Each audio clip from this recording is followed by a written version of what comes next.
सुधीर अपनी पत्नी से बोला, हमारे बेटे की शादी होने वाली है, खुशी का मौका है, मगर तुमने ये मुंह क्यों लटका रखा है।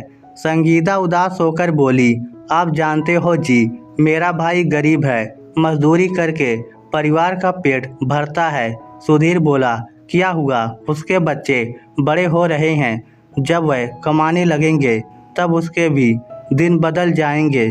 पत्नी करवट बदलकर दूसरी तरफ मुंह करते हुए बोली, आप नहीं समझोगे जी। वह बोला, 28 साल से तुम्हारे साथ रह रहा हूँ, अब भी नहीं समझूंगा क्या। वह बोली, कुछ बातें ऐसी होती हैं, उन्हें एक औरत ही समझ सकती है, मर्द नहीं। वह बोला, खुशी का मौका है, बेटे की शादी में 10 दिन बचे हैं, तुम उजुल फुजुल की बातें करके मेरा दिमाग खराब मत करो, जो बात है वह साफ साफ कहो। वह बोली, दोनों जेठानियों के भाई पैसे वाले हैं। बड़ी जेठानी ने जब अपने बेटे की शादी की थी तब उनके भाई ने भात की रस्म में 51,000 रुपये नगद दिए थे, एक सोने की अंगूठी और चेन भी थी।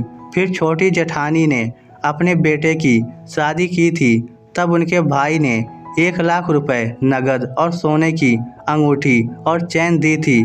सुधीर बोला, तुम कहना क्या चाहती हो।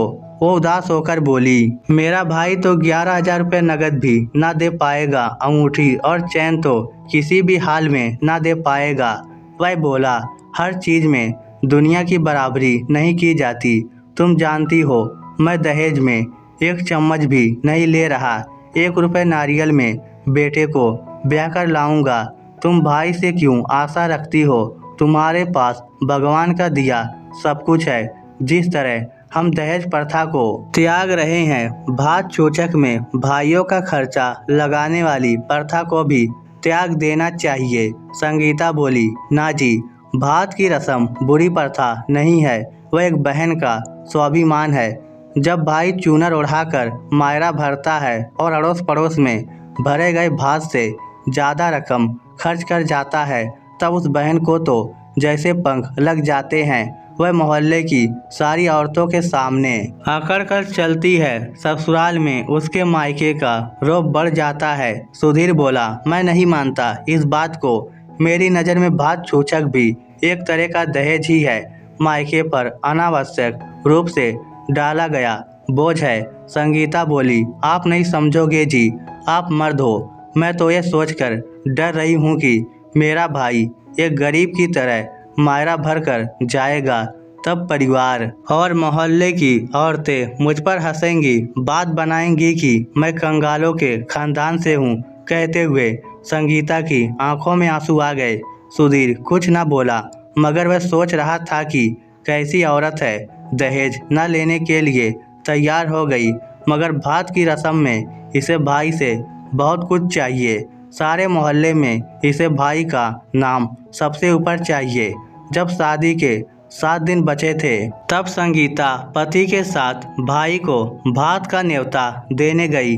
वह भाई को तिलक लगाते वक्त यही प्रार्थना कर रही थी कि हे कान्हा, जिस तरह तुमने नरसिंह का साथ देकर नानी बाई की लाज रखी थी, उसी तरह मेरी भी लाज रखना। मगर संगीता जानती थी कि कुछ नहीं होने वाला, कलयुग में चमत्कार थोड़े होता है। वह भाई को भात का न्योता देकर वापस आते समय भी उदास ही थी। फिर वह दिन भी आ गया जिसका हर बहन बेसब्री से इंतजार करती है। उसका भाई भात लेकर घर की चौखट पर आ चुका था। संगीता अपनी छोटी जेठानी से बोली, दीदी जल्दी करो, भाई दरवाजे पर खड़ा है। जेठानी मुंहफट थी, तुरंत बोली, फक्कड़ भाई है, कोई कुबेर थोड़ी है, 2 घड़ी इंतजार कर लेगा तो कुछ बिगड़ नहीं जाएगा उसका। छोटी जेठानी के इतना कहते ही बड़ी जेठानी भी हंसने लगी। जेठानी के ताने से संगीता की हिम्मत ही टूट गई। वह बेमन से घर के मुख्य द्वार पर पहुंची, भाई को तिलक किया। फिर भाई ने उसे चूनर ओढ़ाई। चुनरी को देखकर सब औरतें बात करने लगी कि चूनर तो बहुत महंगी है। फिर भाई थाली में शगुन डालकर घर के अंदर आ गया। भाई के साथ आए अन्य लोगों ने भी संगीता को चुनरी ओढ़ाकर रस्म निभाई। बाकी की भात की रस्म पुरुषों के बीच निभाई जाने वाली थी। भात में लाए गए गहने को देखकर संगीता की जेठानियों सहित मोहल्ले की सारी औरतें चकित रह गई। गहने में सोने की अंगूठी, चैन, मांग टीका, सुंदर सी नथ और एक सुंदर सा हार भी था। यह सब देखकर जेठानियां तो जैसे जल भुन गई थी।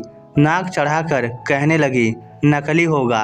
इतने में पुरुषों के बीच किसी ने खड़े होकर कहा, भात में भाई द्वारा 2,51,000 रुपए नगद दिए गए हैं। इतना सुनते ही जेठानियों के मुंह बंद हो गए और संगीता तो बावरी सी हो गई। उसे समझ में ही नहीं आ रहा था कि ये सब क्या हो रहा है।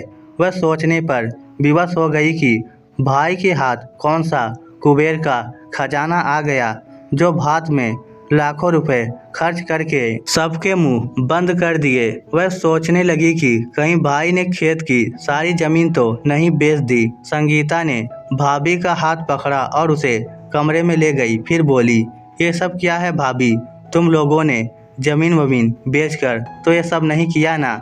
सच बता देना, अगर ऐसा किया है तो मैं कभी भी खुद को माफ़ नहीं कर पाऊंगी और जाते वक्त सब कुछ आपको वापस लौटा दूंगी। मुझे नहीं चाहिए ऐसा भात। फिर भाभी ने संगीता के कान में ऐसा कुछ कहा कि उसे सुनकर वह हंसने लगी।